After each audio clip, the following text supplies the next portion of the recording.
Welcome back to Open Hand Farm. Today we're going to work on a slip cover for our recliner. Let's get this going. Hi friends.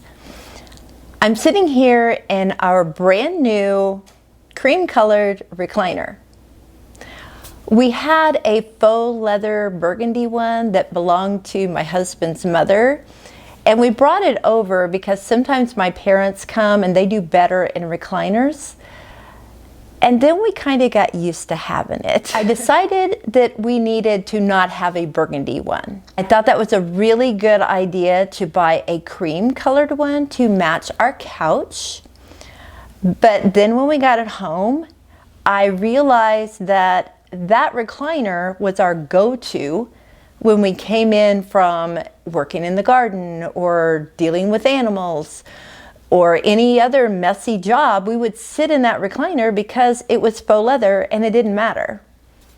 So now we have a cloth cream colored recliner. Not the best choice, but I love it. I bought a cover for it. It's like a pad that goes over it. And I thought that would be a really good thing. And then when we had company, I could just pull it off or whatever. The problem with that is it never stays in place. This particular one has a gorilla grip on the back of it. It grips so well that I can't hardly tuck it in where it needs to be tucked in. That makes it very hard. And because it doesn't get tucked in well, after a couple hours, it looks like this. I have been trying to figure out how to remedy this. I think I have it figured out. I did see on Amazon a slip cover where the arm came down and then there was another piece of material across here. So all of this had material and it would just slip over the arm. And then on the back, where this one is kind of short to reach the edge, it went all the way to the edge, and there was a piece of fabric on the side that connected to the back. So it just came down over the back of the chair. I decided to try this with a drop cloth, a painter's drop cloth.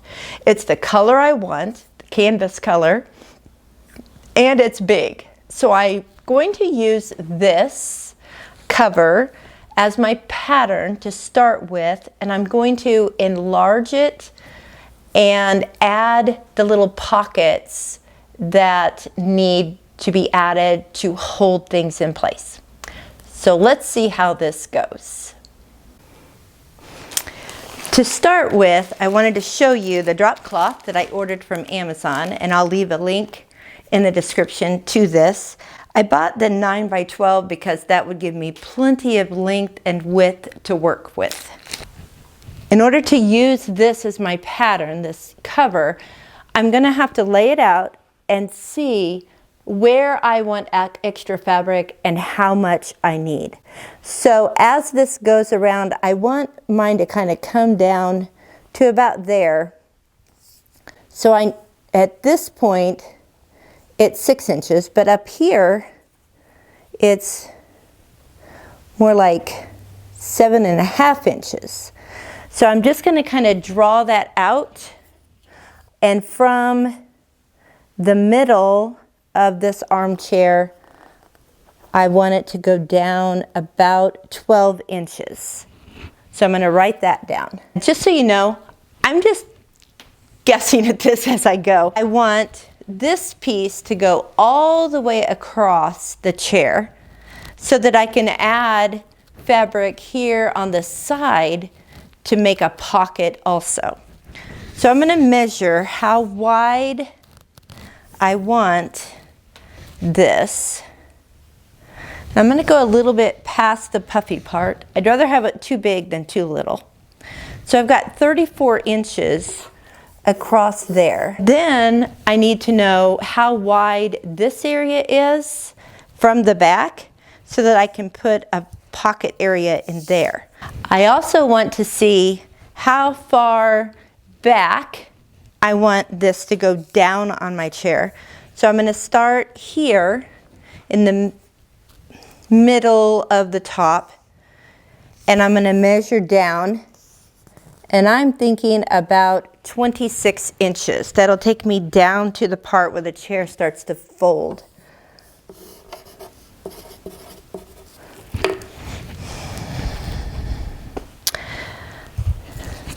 Let's see what we've got. We went halfway from the middle down to see how much we wanted here, and we did 12 inches. Now we're still going to want this to kind of tuck in there a little bit. So let's see if 12 inches will work here too. I think it will because we have all of this space. So I'm going to go ahead and make sure that that is 12 inches down here. So here are my drawings. This is the arm of the chair and this is the back, and I just wrote the measurements that I came up with, and I should have put that this is across here and this is across here so that I would know that. I have laid out the pad on top of this throw cloth. I'm pretty much going to use the bulk of the 9-foot length to make the cover. If you don't have one of these covers, you don't have to have one to start this project. You just take your tape measure and start on the back of the chair and bring it up and over and all the way down the back to measure how much you need for this wing, we'll call it a wing, of the pad.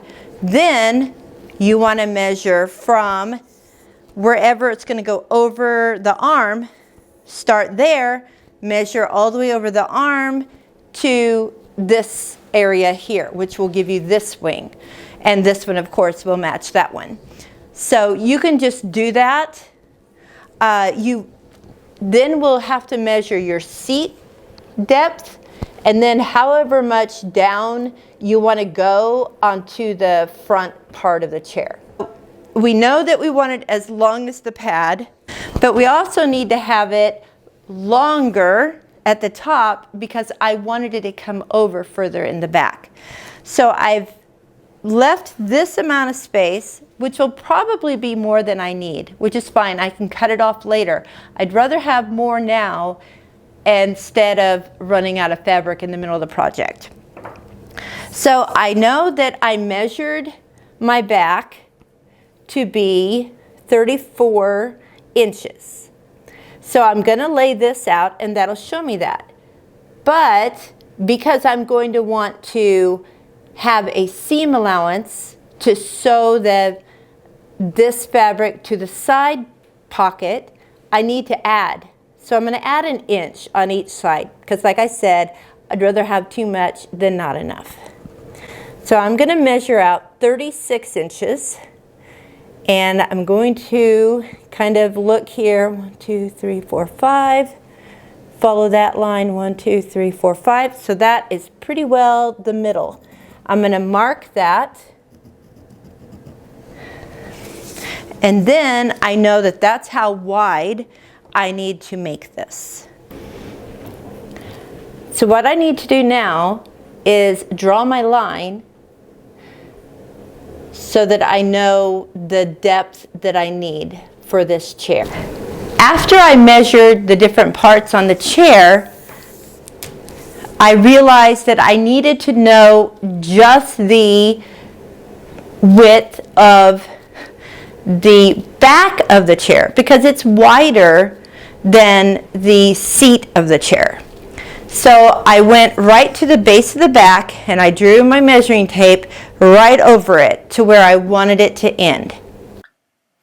And this is the point of the project where I decide, you know what, this is so much more complicated because most of this stuff is in my head and I just can't find the words to explain it.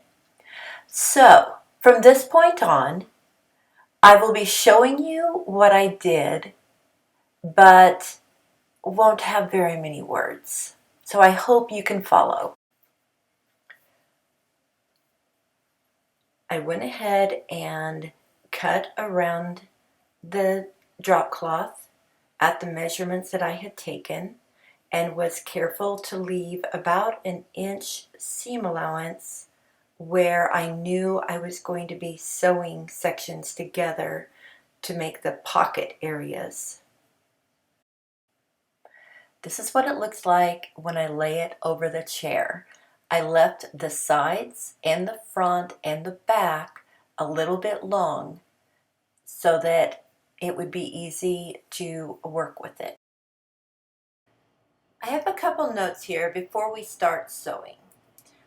When working on pinning pieces in place, you need to make sure that you're working with the wrong side out of your fabric and your main piece as well, since the seams that you are pinning will be the inside of your cover.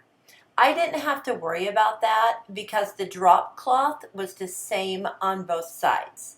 Also, if your fabric has a pattern on it, like a stripe or a floral, before you cut any of the fabric, make sure your pattern is laying the direction that you want your pattern to go. At this point, I am in the process of cutting a piece of fabric larger and wider than the side panel needed to be. I then started pinning the side panel to the main piece, starting at the top and following along the sides of the curve. I was pinning it snug around the front and the back of the chair. Make sure your main piece is correctly positioned on the chair and tucked in anywhere you want it to be before pinning. Try to avoid pinning into the chair as it will make it hard to remove the cover after you pin the pieces together. You want to continue pinning that side panel all the way down the side of the arm panel. There will also be a little seam where the back and the top of the arm panel come together. You'll see that in the red circle. Now you go ahead and continue this process for pinning the other back side panel as well as the panels in the front of the arms. I will tell you that when I measured my arm panel area, it measured 7.5 inches at the top and 4 inches at the bottom. I made the whole panel fit the 7.5 inches because if I made the bottom part smaller, the 4-inch section would not fit over the 7.5 area in order to slip the cover on. So you need to remember that you have to account for the size of the part you have to slip over. You will then trim any extra fabric around the chair, but leave enough length so that you can hem the cover when it's done. The first thing I wanted to do was to make my stitch length a little longer than usual so that if I made a mistake, I could pick it out easily. Like I said, I was figuring this out as I went. So I used a stitch length of 4 and tried pulling on it to make sure it would hold okay since the cover might be under stress in some areas. It was nice and strong, so I was happy to go with this stitch length for the rest of the project. Here is the side panel, and the first step was to sew the smaller 7-inch seam where the arm and back panels came together. This was the area inside the red circle that I talked about earlier. You want to make sure to pull your pins out as you go along, but be careful not to pull your pins out too soon since they are the guide of where your seam needs to go. I have a pin cushion that I tie to the right side of my machine, and that makes a great place to put pins as I pull them out. As I finish this little seam, the next thing we do will to start the back side pocket. You want to make sure your edges are together, and I want to make sure you have a practice of back stitching at the beginning and end of every seam. Otherwise, when you pull the cover over your chair, it could cause stress on the edges and pull your seam open.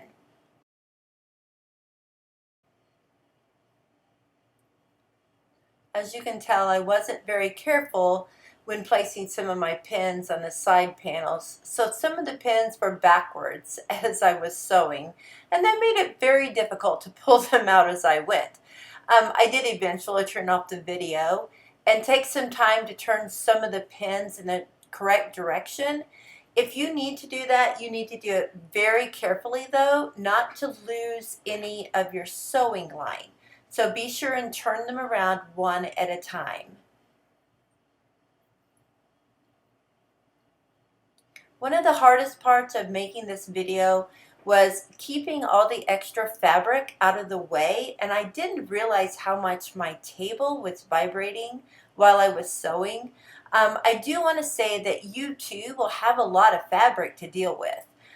You'll need to constantly make sure that the fabric pieces you are sewing are flat and there is no folded over or wadded up fabric underneath the project getting in the way so that it gets sewn down where it shouldn't be. So keep pulling the fabric out and to the side, take your time and keep it smooth. So here is what the finished seam will look like. The seam is kind of a mess and a different size all the way around, but that is okay. We will clean that up later after we see if we like the fit. Do not trim any seams at this point in case you need to pick it out and re-sew it. You do want to run your finger around the seam and make sure you did sew it all the way around.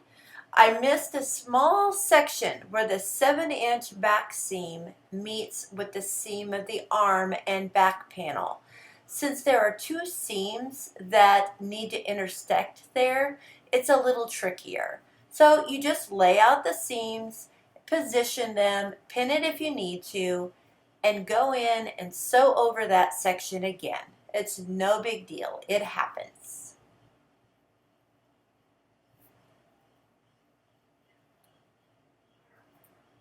Here is the other back side section sewn exactly the same way.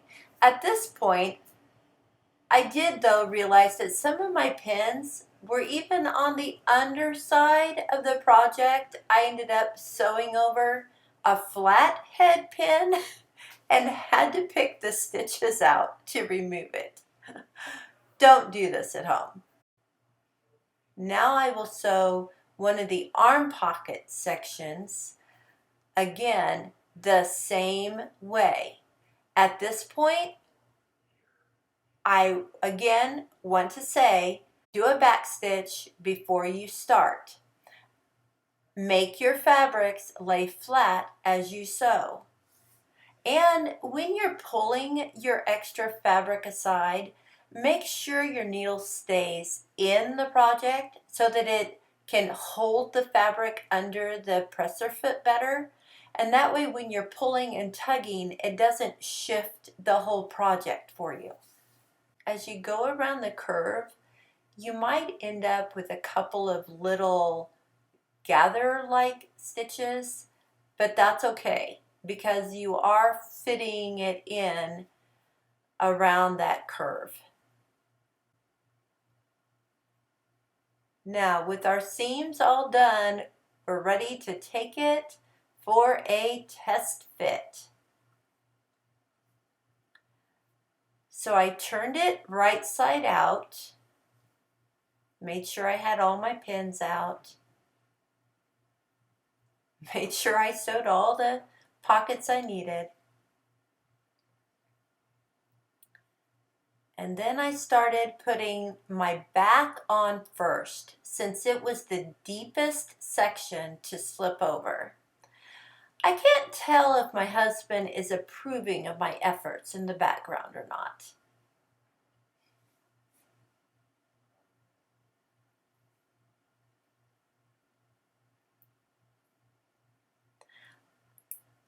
The arm slipped on very nicely, and I had plenty that I could tuck in. But I have to say, you can tell that I was so excited to do it. I did it over the other pad. And so, because it's hard to tuck the other pad in, I couldn't tuck this one in. So what I did is I went ahead, after I turned the video off, took the other pad off, put this one on, and it tucked in very nicely. I didn't have any problems whatsoever. And that's the basic fit. So now, see these rough edges with strings on them? It's time to get those cleaned up. I am going to use a serger, and I really did not realize how much bouncing my camera did while serging. So I am so sorry for the extra movement here. The serger will cut the extra fabric off the edge of the seam and then make a nice overcast stitch that seals the edge of the fabric. So here you can see the serger cutting the messy edge off of the fabric. And then here is what the seam looks like when it's done sewing. And here is the side panel after it was serged. And these are the inside seams. Now before serging, you want to cut off any really long threads so that they don't get caught into your seam and keep it from looking tidy. If you do not have a serger, you can trim your seams to about 1/4 inch and use a zigzag stitch on your sewing machine to sew along the edge of your seam allowance. This will give a nice, strong, and tidy finish to your project. The final step is to finish the edge.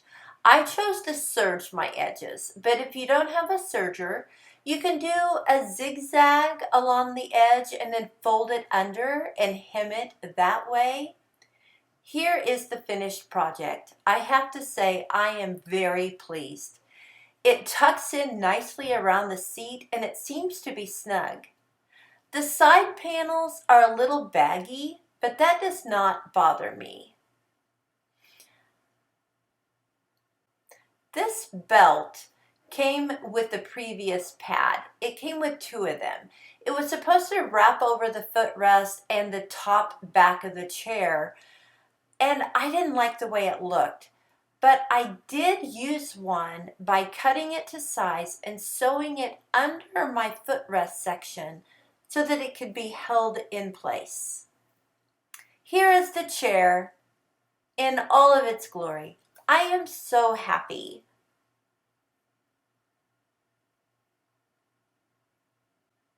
Here is the chair after a full day of sitting.